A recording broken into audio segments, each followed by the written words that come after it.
Ώρα για μπάλα. Κάθε Δευτέρα στις 9:15 το βράδυ, αποκλειστικά στο Sita Vision Sports 7.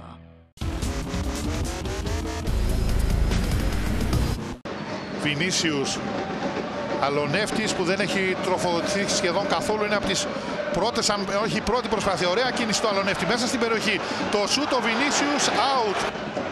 Με πολύ κόσμο από πλευράς ΑΠΟΕΛ στο ύψος περιοχής του Ρωμό. Τώρα εκτελεί ο Βάντερ, κεφαλιά ο Ρωμό. Έκανε κίνηση ο Μερκής και κάποια νεύρα με τον Κέβιν Λαφράνς. Είναι υπάρχει τώρα, πάνω να χαλάσει το παιχνίδι. Κρίμα, εκεί δεν χρειάζεται.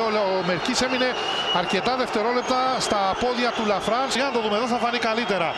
Ο Μερκής βλέπετε ότι πέφτει κάτω και είναι από πάνω ο Λαφράνς. Από εκεί ξεκινάνε όλα. Φωνάζει κοντά του Λαφράνς και Μερκή, θα πάρει από μία κάρτα ο καθένας. Οι του ΑΠΟΕΛ φωνάζουν γιατί ξεκινάει πρώτος ουσιαστικά στην φάση ο Λαφράνς. Το ότι έγινε είναι αυστηρή, θεωρώ λίγο η κάρτα για τον Μερκή.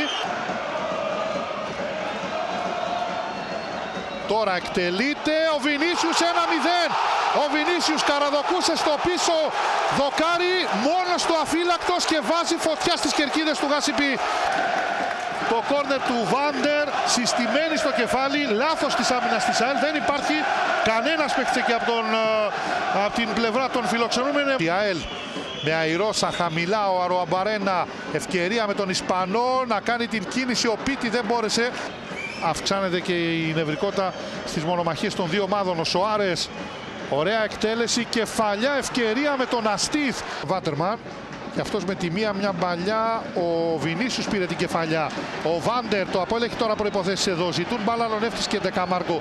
Κάνει το σούτ ο Βάντερ, πάρα πολύ κακό.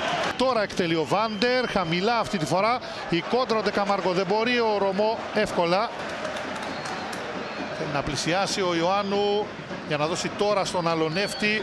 Η σέντρα του τελευταίου, ο Ρωμό με τις γροθιές. Ο Αλονεύτης, Βινίσιους, ψάχνει να βρει τον Ντεκαμάργκο. Ευκαιρία για το ΑΠΟΕΛ με τον Ντεκαμάργκο. Κακό τελείωμα της φάσης από τον Βραζιλιάνο. Έσκαψε μπαλιά. Ο Μέσκα, προσπάθησε ο Φορτούνα. Επιμένει με Γεωργιάδη. Μέσα στην περιοχή το γύρισμα. Ο Ροαμπαρένα βρίσκει αέρα. Θα δούμε εδώ την προσπάθεια των φιλοξενούμενων με τον Μέσκα, τον Αηρώσα να κρατάει μπάλα, να κάνει κίνηση για να ξεμαρκαριστεί χαμηλά η σέντρα. Έδιωξε ο Μωράης, ο Μέσκα το σούτ, πέφτει ο Βάτερμαν λίγο έξω από την εστία του Μπόι Βάτερμαν. Ωραία κίνηση από τον Πίτι. Βγάζει και την σέντρα ο Ρομπαρένα, ο Μερκής τελευταία στιγμή. Ο Γεωργιάδης έξω τώρα για τον Σάση. Ωραία κίνηση, έρχεται ο Μπαράλ για να διώξει. Ντεκαμάργκο, κεφαλιά, τρέχει ο Βάντερ, τρέχει ο Μωράης, αλλά είναι πιο κοντά. Έγινε το λάθος με τον Βάντερ, ευκαιρία ο Μωράης για το 2-0 θα το κάνει.